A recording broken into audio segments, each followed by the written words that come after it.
His problem was in the morning, not in the evening. Or if the problem is there during that week, both in the morning and evening, you should also tell him that maybe after 2 weeks, when there is some kind of a extra work required in the college or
opposite side, then I should take that decision. Otherwise, I should not take that decision. And that is the fair.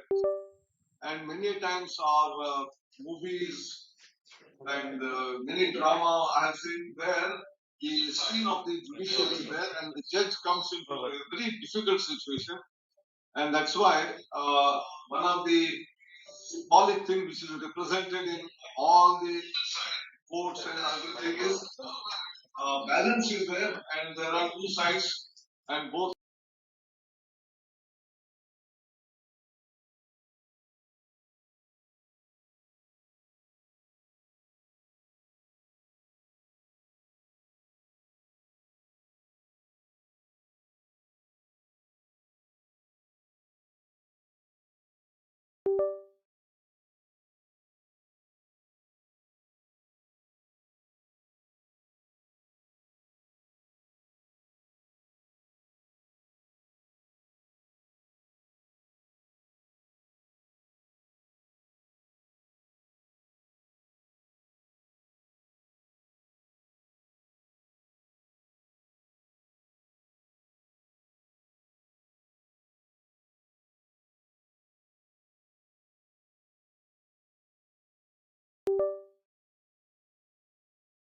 These characteristics of love and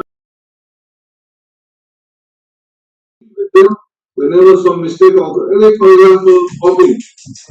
Many students do copying for passing the examination. And we have to tell that these are all practice, not acceptable.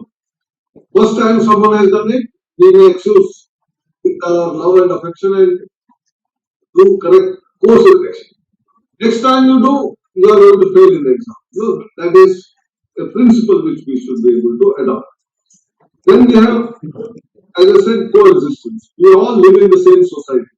We all breathe the same air. We all have the same blood groups A, B, O positive, negative, etc. We are all having coexistence. We all breathe, we all take same water from the same source, tap water or well water, wherever we live. So we are together, part of the nature, part of the system, and therefore this coexistence phenomenon is also one of the most important traits that human values they expect. Then in an organization, there is something called loyalty. There may be a competitor organization, competing university, competing college, or a competing company where they are doing job. Then you should not share the secrets or confidential information of your organization with the other. Whatever is transparently available is available. That is shareable, that is available on the website. But if some important things are being done in a particular organization, a new development is taking place, you should not share. That loyalty is expected from everyone. There is a loyalty expected between family members. I should not tell what is happening in my family to the other families. ಇದೊಂದು ಜಗಳ ಆಗ್ತದೆ ಆ ತರ ನಮ್ಮ ಕಾಲೇಜಲ್ಲಿ ಆಗಿರೋದು ಬೇರೆಯವ್ರಿಗೆ ಏನ್ ಹೇಳ್ತಕ್ಕದ್ದು ಏನ್ ಹೇಳ್ತಕ್ಕದ್ದಲ್ಲ ಇದನ್ನ ಡಿಸ್ಟಿಂಗ್ವಿಶ್ ಮಾಡುವುದು ಅಂದ್ರೆ ನಾವು ನಮ್ಮ ಆರ್ಗನೈಸೇಷನ್ ಬಗ್ಗೆ ಲಾಯಲ್ಟಿ ಇರಬೇಕು. Then comes the most important part I get to. Most of us always are after our rights. I'm giving again example of faculty members. Here they are on the panel. AICTE, UGC will have some workload per week defined as the responsibilities of faculty members. I hope it is there. 16 hours for assistant professors, 14 hours or 12 hours for associate professors, 6 hours for professors and vice chancellor or the principals of the institution and so on. They are defined in our pay commission, whatever facilities you are going to get, salary, pay scale, other benefits. Along with that, what is the number of hours of work per week that you have to do? This is mentioned there. Now, because the word used there, unfortunately, is workload. As soon as the word load comes, ತಲೆ ಮೇಲೆ ಆಗ ಬಂದಿದೆ ಅಂತ ಅನಿಸ್ತದೆ. ಅದು work opportunity ಅಂತ ಹೇಳಿದ್ರು. ಯಾಕಂದ್ರೆ 16 hours ಅಸಿಸ್ಟೆಂಟ್ ಪ್ರೊಫೆಸರ್ಗೆ ಇರೋದಾದ್ರೆ one particular semester, suppose the nature of courses are such, the faculty shortage is there, some assistant professor is given 18 hours of teaching per week, he will come with his right. Only 16 hours are to be allotted to me. Why are you giving 18 hours? He will go and fight with the principal. On the other hand, in some other year, some other semester, he was given only 14 hours of teaching. He did not say that, oh, why are you giving 2 hours less? You give me. He will not say, or she will not say. She will say when it is increased by 2 hours, but not decreased by 2 hours. So the very word is itself a misnomer. We should say it is an opportunity given to you because there are 40 hours of work that each one has to do in a week, and 40 hours include all variety of things: teaching, laboratory, even your assessments, your other co-curricular activities, solving difficulties of students. All of this is also part of that, and therefore this 40 hours part of that is 16 hours of teaching. Don't take it as low. If it is plus minus 2 hours, 3 hours here and there, we must all accept it. And that is why don't raise the issue of right, my right.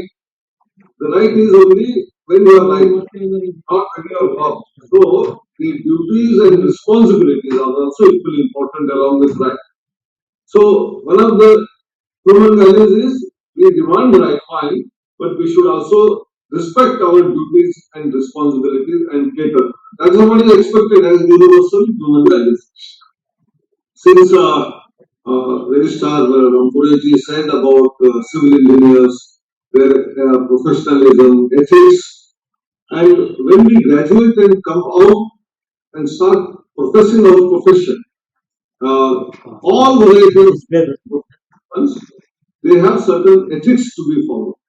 And for engineers, ethics is again honesty, integrity. In terms of if you are a civil engineer, if the concrete mix is required to be 1:6, 1:6, you know that, or if it is a mechanical engineering, strength of material to be used for a particular bolt, nut, etc., should be of that level.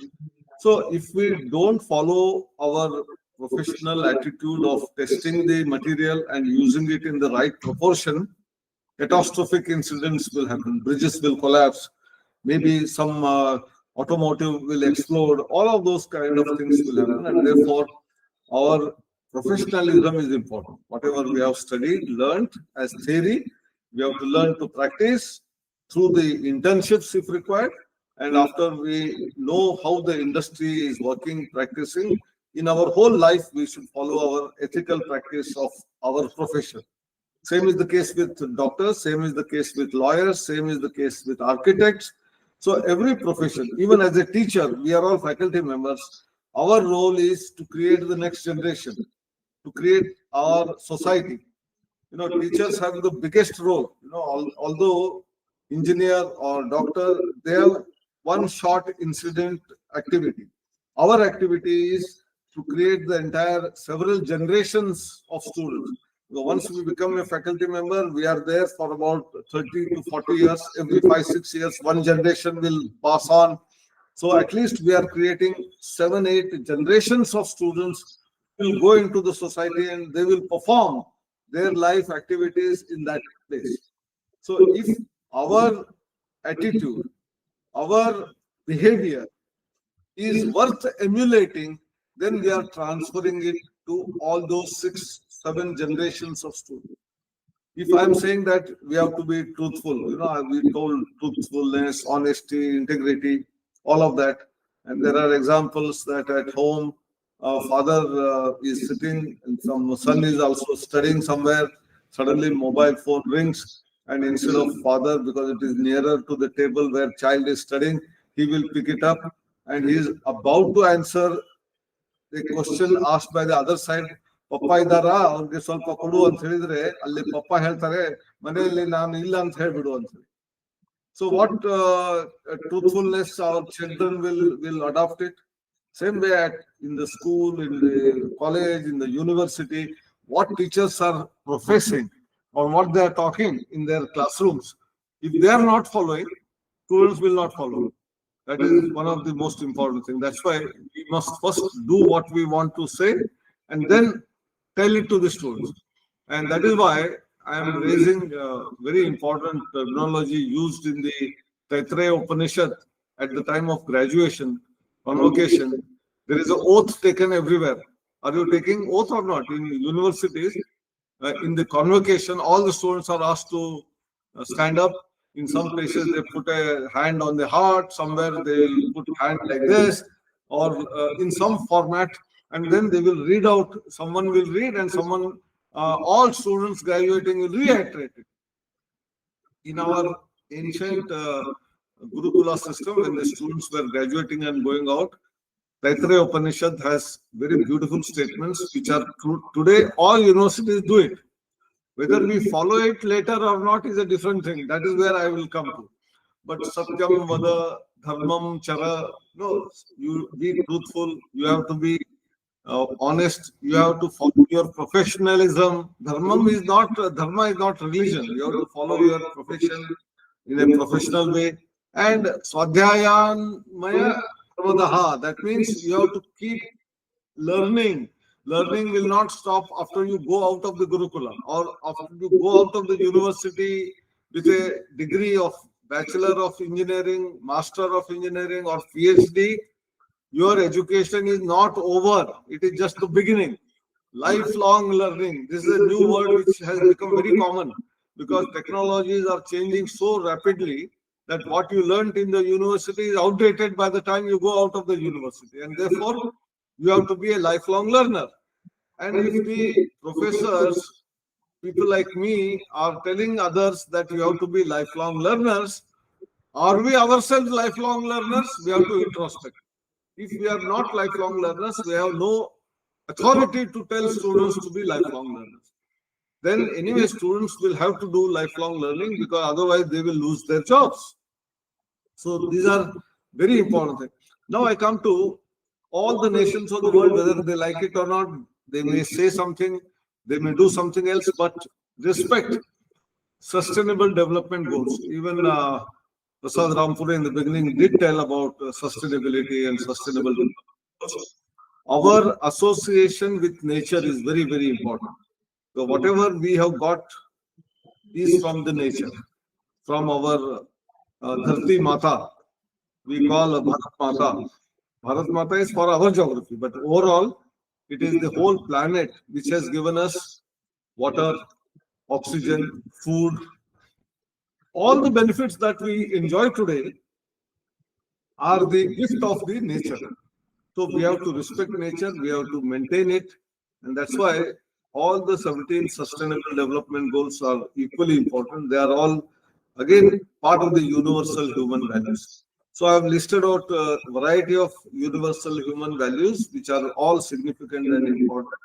And if we all follow that, and two fundamental principles which ancient Indian civilization talks about is Sarve Janaha Sukhino Bhavantu, that the whole world be happy. We never say, want to be happy. We want to be happy, no doubt. But along with me, we want the whole world also to be happy. And Vasudhaiva Kutumbakam, the world is one family. Like in one family, brothers, sisters, they may fight. But when it comes to sharing, if there are limited resources, if the food cooked is less, we all share it equally amongst ourselves and be happy. Same way, how all the nations of the world can be collaborative, can be compassionate, can be what we call giving equal respect to each other, make everyone happy. This is our principle of Sarve Janaha Sukhino Bhavantu, and that is why our nation during pandemic, when we had crisis all over the world, everyone was trying to develop vaccine for COVID-19. Many countries did develop vaccine. We also developed in Hyderabad Biotech Lab, Bharat Biotech, what is known as Covaxin. We gave it free of cost to more than 100 countries. Many other countries who developed vaccine wanted to make fast money out of that by exploiting the worst situation which was there across the globe. But our philosophy did not permit it. We gave it free. That is what is again very important human element which other countries are not following. We must become the leaders in showing the whole world that world is one family, the whole planet is one. This is the only planet where life is known to exist as on today. We don't know if there are any other planets in any other solar system, any other galaxy life exists. But at least what we know today is life exists only on Earth, the planet here. Therefore, in order to survive, in order that our glaciers should continue, they should not melt, sea levels should not increase, oxygen levels should not deplete, and carbon dioxide should not increase. Therefore, net zero carbon, all these things, how green energy is to be created and used, all these are very important sustainable development goals, which are also part of the today's universal human values. So inculcation all of this happens, as I said, by first practice. If you practice, you can preach. If you don't practice, don't preach it. No one will listen to you. So there are cases where even if a teacher is very strict in terms of discipline and all that, but values are intact, very high integrity oriented, very fair in terms of justice, assignments, examination marks, no partiality, unbiased evaluation of the answers to those. Such teachers are respected lifelong. And those who give more marks to get popularity, to get what we know as student feedback should be higher, for my promotion on a scale of 5, if there is less than 2.5, Vice Chancellor will bang me, and therefore I will give more marks so that they will all give me 3.5, 4 on a scale of 5. If someone is doing it, maybe temporarily you feel benefited, but such cases, students will move away from you when they see you 10 years down the line on an airport. On the other hand, a teacher may be strict, but very compassionate, very empathetic, very honest. However strict that teacher may be, students, when they see that teacher 10 years, 20 years later, they will go and prostrate, namaskara ಮಾಡ್ತಾರೆ ಅವರು. ಯಾಕಂದ್ರೆ they have that respect developed. And that's why for students as well as for faculty, no shortcuts. Hard work, honesty, integrity. And that these universal human values are constant. And therefore, coming back to where I started, to inculcate all of this, to make people aware of all of this, we have this universal values 3-week student induction program. And for student induction program to be prepared, created, delivered, we have a 1-week faculty development program, which is also now available online, sometimes digital also. This is very important to understand the nuances.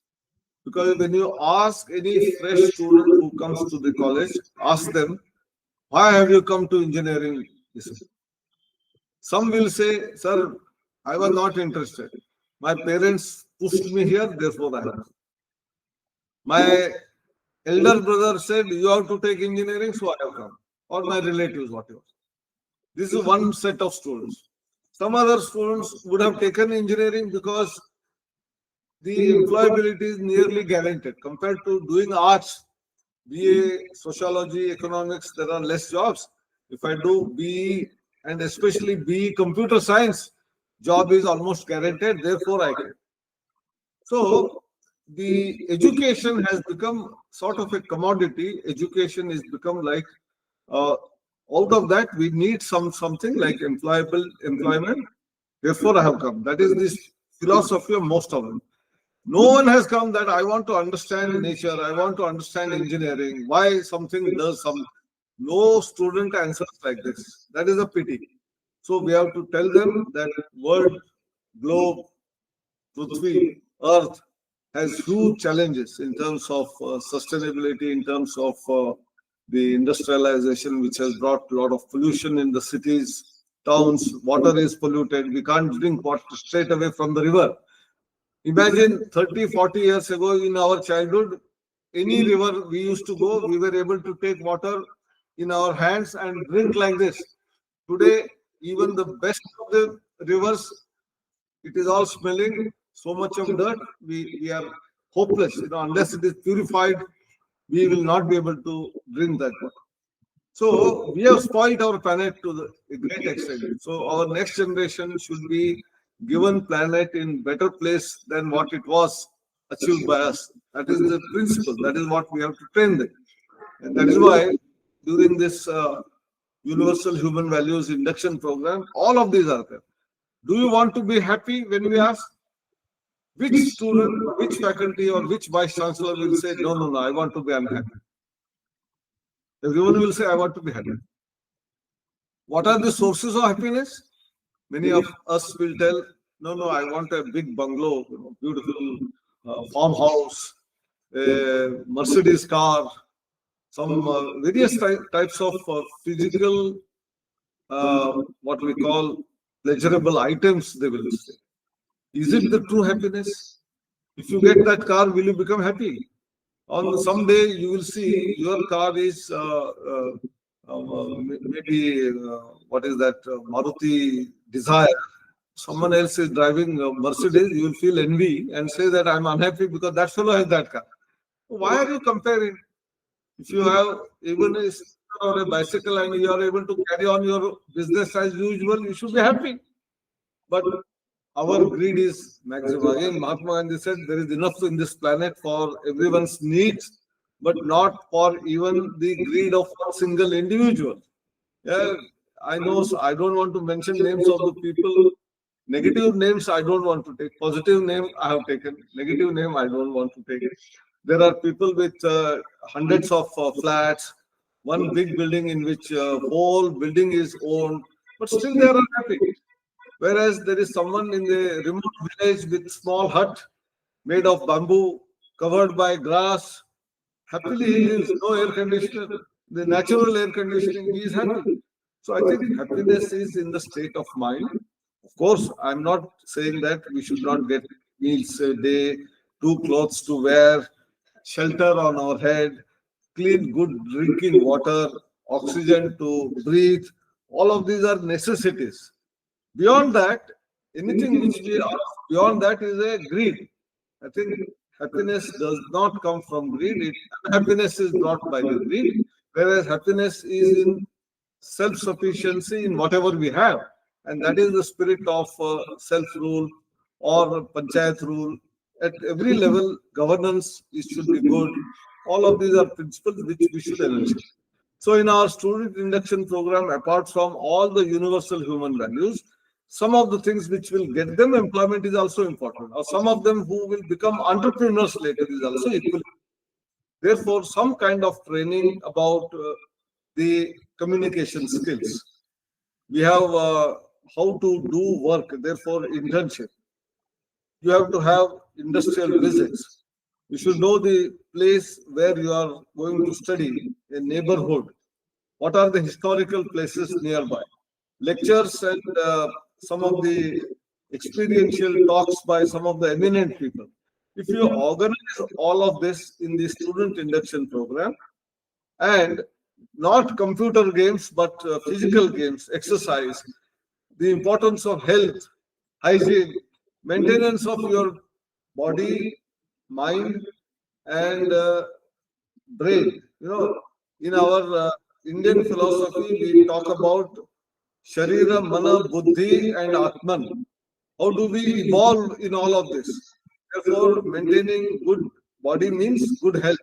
For that, exercise, for that, yoga, meditation, these are all elements through which you have better body. Similarly, respecting each other comes from that human value, and that's why meditation helps in this. So all of this is part of the universal human values program of ours. Something which is special to our country, I would like to mention, which is, although in our country it is universal, but may not be so universal across the globe. But we want it to become universal. Matru Devo Bhava, Pitru Devo Bhava, Guru Devo Bhava, Atithi Devo Bhava. I think this civilizational great value system is not there in most countries of the world. And this is our spirit. I also told about Vasudhaiva Kutumbakam and Sarve Janaha Sukhino Bhavantu. But along with that, these four elements, very few countries, they respect their parents. And parents also don't respect their children. They throw them out after 18 years of age. They say, no, I will not take care of you. You have to do your work, job, etc. And if you want higher education, do it. Otherwise, do for a job. And therefore, those children also, after they go out of the house, they don't hardly come to the home. And in the old age, when the parents become 60, 70, 80 years old, these children will not take care of their parents. And that's why there are all old age homes in most of the countries in the world. In our country, unfortunately, there have been old age homes coming in. This is a sad story. There should be no old age home. They should be taken care of by the next generation, next to next generation. Grandchildren also enjoy living with grandparents. Many interesting stories are heard from the grandparents. Parents have no time because they have to go to office. Mother also goes to office. Who will tell the moral fabric of the society kept going? It is the grandparents, Dadi Ma, Ajji, Ajza, all the kelsa. If they are not at home, how do children have a value imbibed? And therefore, our system of joint family system, not nuclear family, and having respect for father and mother. That's why I started with Matru Deva Bhava. Mother is the source of inspiration for most children. You know, take the stories of most eminent people, whether it is Kalam or Mashelkar or each one of them, they will tell the stories that because of their mother, despite poverty, they came up like this because of their mothers. Next comes the father, next comes that all relatives at home. And then our teachers, school to college to university, they have a role to play in their lives. And then finally, whenever some guest comes to our home, we offer first. In cities, it has slowly lapsed. But you go to any village, ಅವರು ಮುಂಚೆ ಯಾರೇ ಮನೆಗೆ ಬಂದ್ರು ಬೆಲ್ಲ ಮತ್ತೆ ನೀರು ಕೊಡ್ತಾರೆ. ಹೋಗಿ ನೀವು ಯಾವುದೇ ಹಳ್ಳಿಗೆ ಹೋಗಿ, ಯಾರದೇ ಮನೆಗೆ ಹೋಗಿ, ನಿಮ್ ಪರಿಚಯದವ್ರು ಇರ್ಲಿ ಇರದೇ ಇರ್ಲಿ, ಹೋದ ತಕ್ಷಣ ಮುಂಚೆ ನೀರು ಕೊಡ್ತಾರೆ, ಅದ್ರ ಜೊತೆಗೆ ಬೆಲ್ಲನೂ ಕೊಡ್ತಾರೆ ತಿನ್ಲಿಕ್ಕೆ. ಆಮೇಲೆ ಊಟ ಆಗಿದೆಯೋ ಇಲ್ಲೋ, ಚಾಯ್ ಬೇಕು, ಅದೆಲ್ಲ ಆಮೇಲೆ ಬರುತ್ತೆ. So this is our culture. Whereas this is slowly getting lost in our cities. We don't know who is our neighbor. Fifth floor fellow doesn't know who is on the sixth floor. Or sixth floor fellow does not know who is in the adjacent apartment.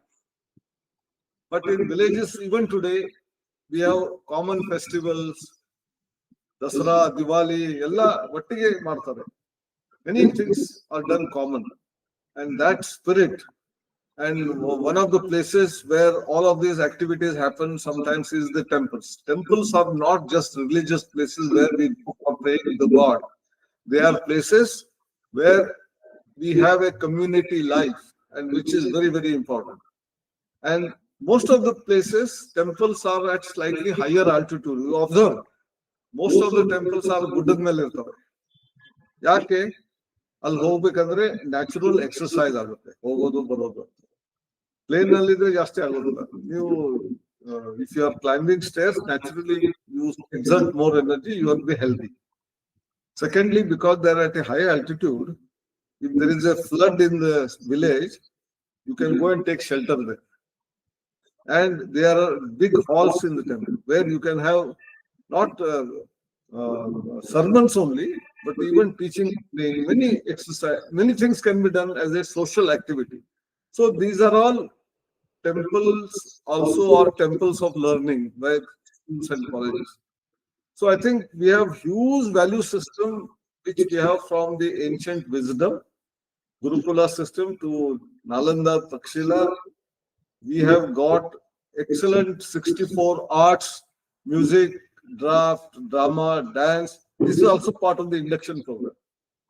We should be aware of our value system, our ancient wisdom, both in science, culture, humanities, economics, political, in all facets, we had achieved the great heights. And if we are aware of it, we become confident. And that's why this is all to be told in this Universal Human Values Program. All of this is embedded. I think I can go on, but I've completed more than 1 hour, I think. So I close here, and if there are any questions from the audience, I will tell few things, of course, another 5 minutes before I close, about new things which Ministry has undertaken so that it is also useful to all of you. One is we have created a Swayam portal, which you are all aware, NPTEL for engineering programs. There are similarly management programs, there are programs of law, medicine, dance, music, economics, all of them are available on the Swayam MOOC platform. Employability, skill-oriented Swayam Plus courses are also there on the portal. We have created a unique ID for all students. I hope VTO has already taken care of it. All the results are given in the form of student with their APAR ID. APAR is a unique 12-digit ID, automated permanent academic account registry.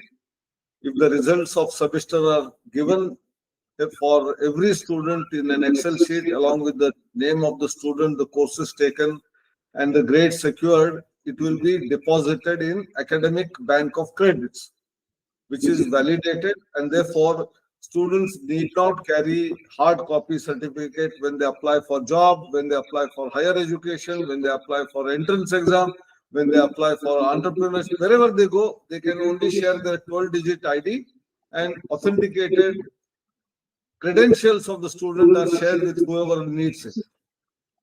So this is a very important thing which only our country has done. No other country has done this. See, we are specialists in IT. That's why called IT superpower. We have created a translation tool. Some of you may be knowing Anuvadini. I don't know how many of you have heard. It can translate any book in English into any of the 22 Indian languages, including formatting.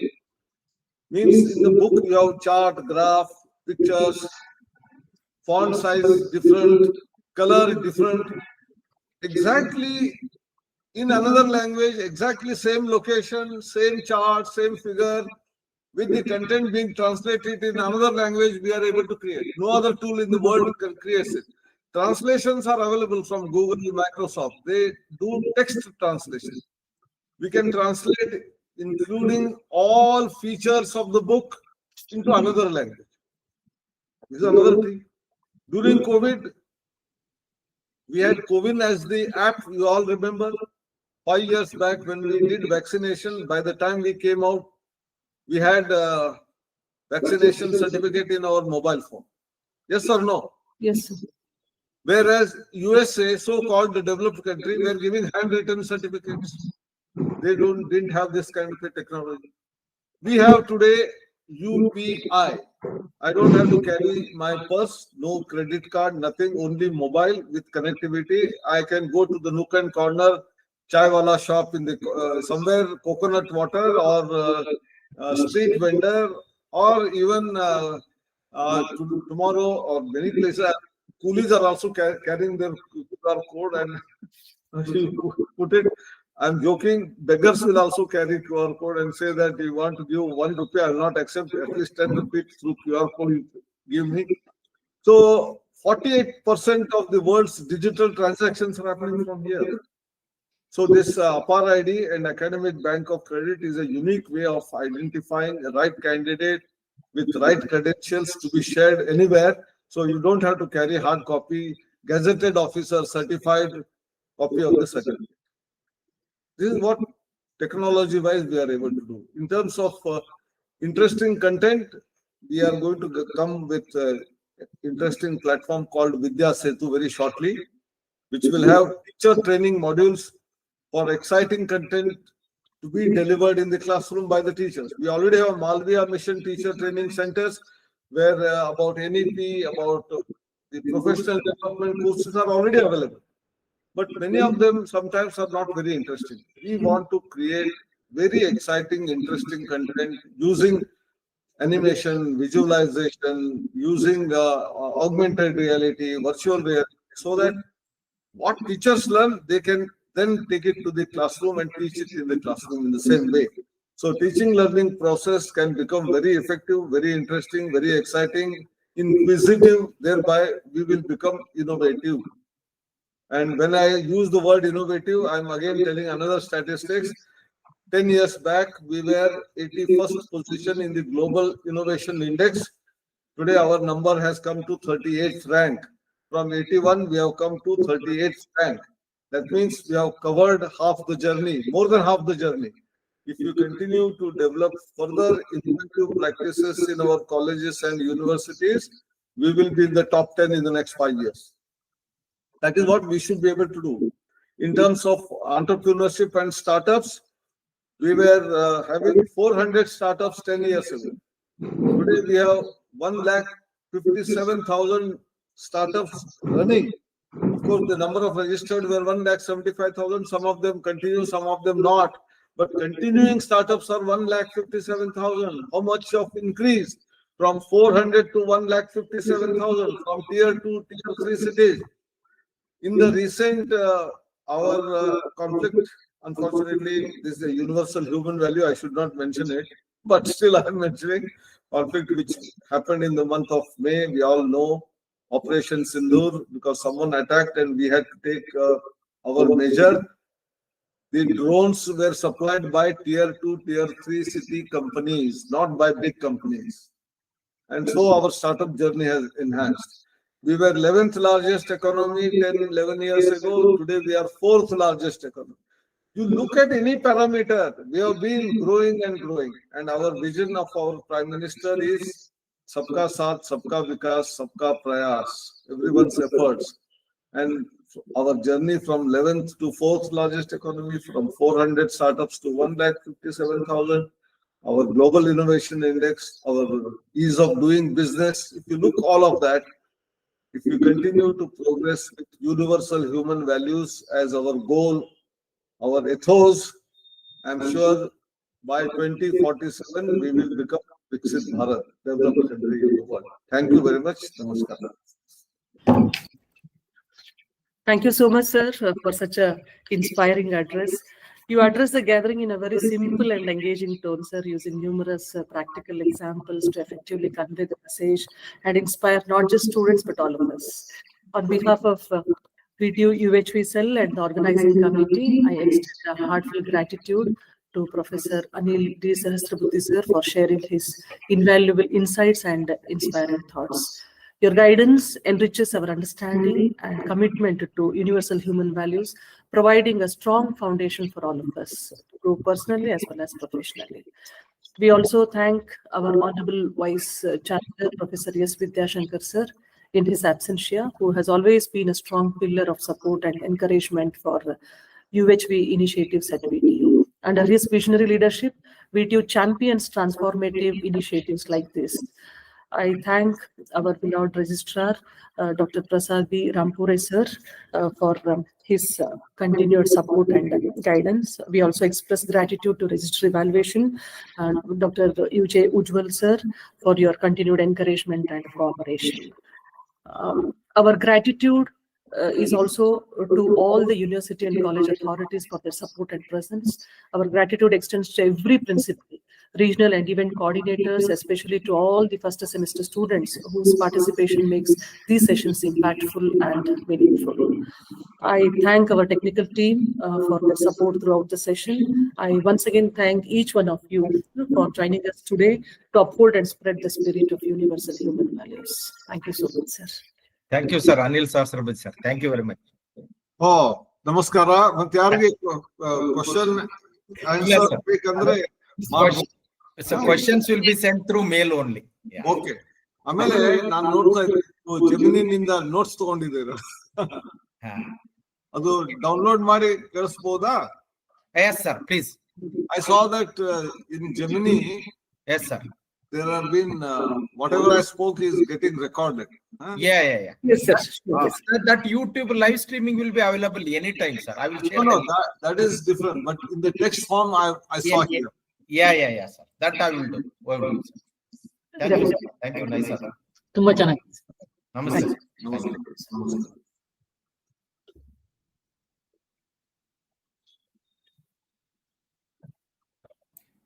Sir, Anil sir, ನನಗೆ ನಿಮ್ಮ address ಒಂದು ಕಳಿಸ್ಕೊಡಿ sir. Residence. I will share my letter and other.